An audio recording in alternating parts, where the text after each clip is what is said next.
Hello and welcome to the Front Office Podcast. I am your host, Marcus Cameron, and as always, our show is sponsored by Tees and Trees Clothing. Tees and Trees is where we stand on business. Good morning, good evening, good afternoon. Whatever time you're checking into the show, we appreciate the check-in, man. Could you please hit the like, subscribe, share, follow button, comment if you disagree, like if you agree, you know the rules. Hope everybody's doing well, man. I am in Columbia, South Carolina, where we just had the most snow that I've ever seen since probably about the year 2000. About 26 years. I think in Columbia we got maybe 4 to 6 inches. My son's at Lander. I think they got between 8 and 10. It was better than ice, but roads still slippery. Still got that black ice out there, man. So y'all be careful. But we got some good stuff to talk about today. We got the Super Bowl coming up. I'm gonna definitely give a prediction for that. Vikings in a bit of disarray in the front office, surprising even the biggest Viking fan myself. And I'm embarrassed to say it was quite a few things that came out that I didn't know about that. And of course, we'll talk a little NBA. But let's get to the show. Before we get to the show, I always like to talk about something just regular, just life in general. First of all, it's Black History Month.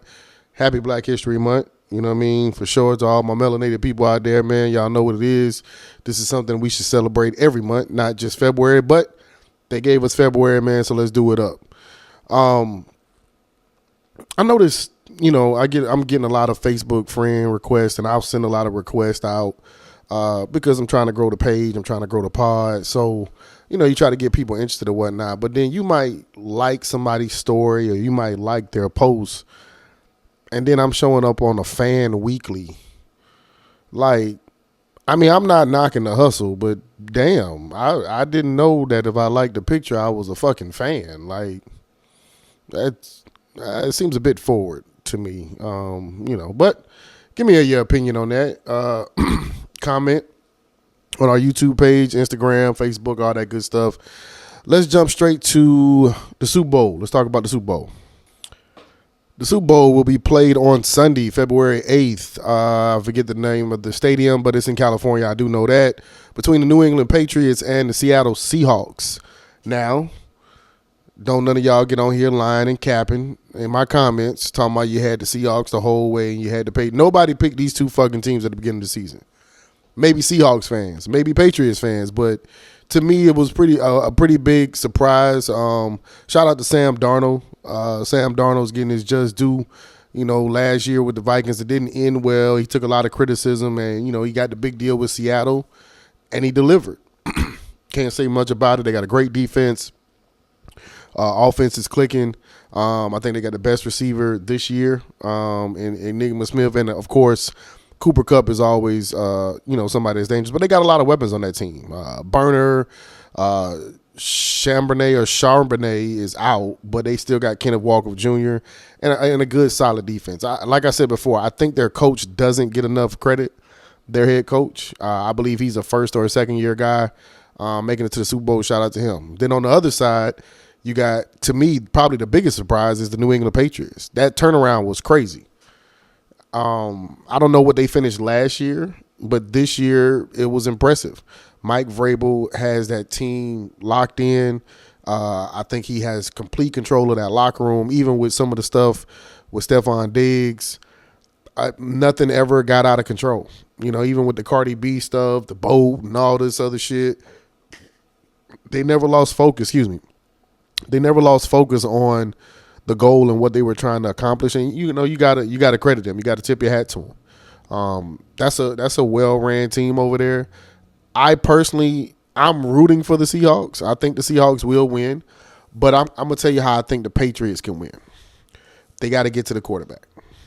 They got to get to Sam. If Sam has time to pick them apart, that's exactly what he's gonna do. He's on the street. He's on the heater, as they would say right now, and he's playing with house money. He's definitely playing with house money. I don't think even Seahawk fans didn't expect Super Bowl in his first year as quarterback. So Sam Darnold's absolutely playing with house money. If you allow him to sit back in that pocket comfortably, it's going to be a long day. But if they can get to him, they can pressure him. And that's not just Sam Darnold. You know what I mean? He's not mobile. as a Lamar Jackson or as a Drake May or Caleb Williams or guys like that. So getting to him, making him feel uncomfortable gives you the better chance. New England has a really good defense over there. Great cornerbacks, linebackers. Vrabel's got him set up the way he wants, and offensively, they're just as potent. Henderson is a home run waiting to happen. They got the steady hands of Stevenson, but sometimes he fumbles a little bit. But Drake May's played out of his mind. I don't think he's the MVP. I think Matthew Stafford's the MVP, but Drake May had a hell of a year. As you can see, he's in the Super Bowl, man. But I'm going to take the Seahawks. Early prediction. This episode will come out tomorrow on February 3rd. So, yeah, as of February 2nd, your boy's making his pick. I'm going with the Seahawks. I'm going with the Seahawks, and I even give you a score. Close game, 31-27, Seahawks. You got to excuse me, man. I'm getting over a little cold. Like I said, man, it's been some crazy weather down here in Columbia, South Carolina. But let's talk about the Vikings front office issues. The Minnesota Vikings fired their pretty tenured GM, and I can't say his name, man. The black dude, he's cool. And shout out to Carlos Derrick. He messaged me on Facebook, and he was asking me what I thought about it, and I thought that we got rid of him too early. And I think it's pretty much like a pressure thing because Sam Darnold has done so well. Then I started doing some digging because I always thought that McCarthy was KOC's guy. He was Kevin O'Connell's guy. That's why we were getting rid of Sam. That's what he wanted. Well, turns out Kevin O'Connell did not want J.J. McCarthy. Kevin O'Connell absolutely wanted Sam Darnold. And they have had some disagreements on some other player moves and other personnel issues. And ultimately, they fired the GM. Now, it'll be very interesting. As of right now, we haven't hired a GM. I think they took somebody from the front office and just kind of put him in that role, which pretty much lets me know that Kevin O'Connell's going to be calling the shots as far as draft picks and things of that nature, which I think is fine. I think it's fine.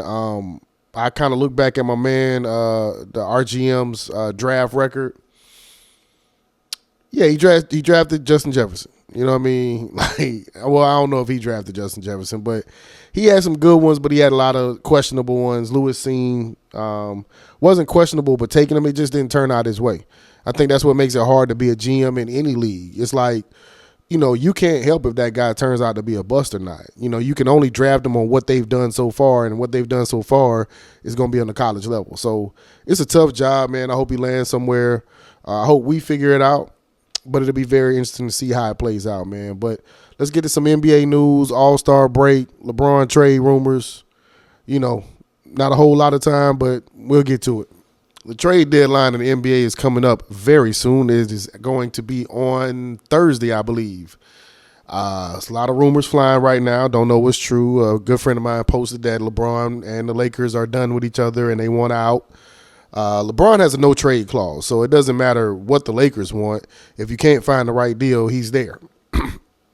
If this is actually true. I personally think they can make a few moves to make their team better. They tried to get DeAndre Hunter from the Cavs, but it didn't work out that way. Hunter would have been a good piece to add. Now I'm hearing they're working on either DeMar DeRozan or Kuminga from the Warriors. The Warriors thing, if I'm the Warriors, I'm not making any deal that does not include LeBron James. I'm not making no moves that does not include LeBron James. If you want to give us LeBron James for Jonathan Kuminga and another player and some picks, let's push the button. Let's make it happen. But if I'm the Warriors, yeah, you're gonna have to give me LeBron. And maybe that's what the Lakers want. Maybe that's what LeBron wants. Nobody knows. It's just a bunch of speculation. Nobody really fucking knows, man. Nobody really knows. But All-Star reserves came out. I try to get a graphic to make sure I show both sides, the West and the East. I thought it was pretty fair all the way around the board. I think Kawhi did get shitted.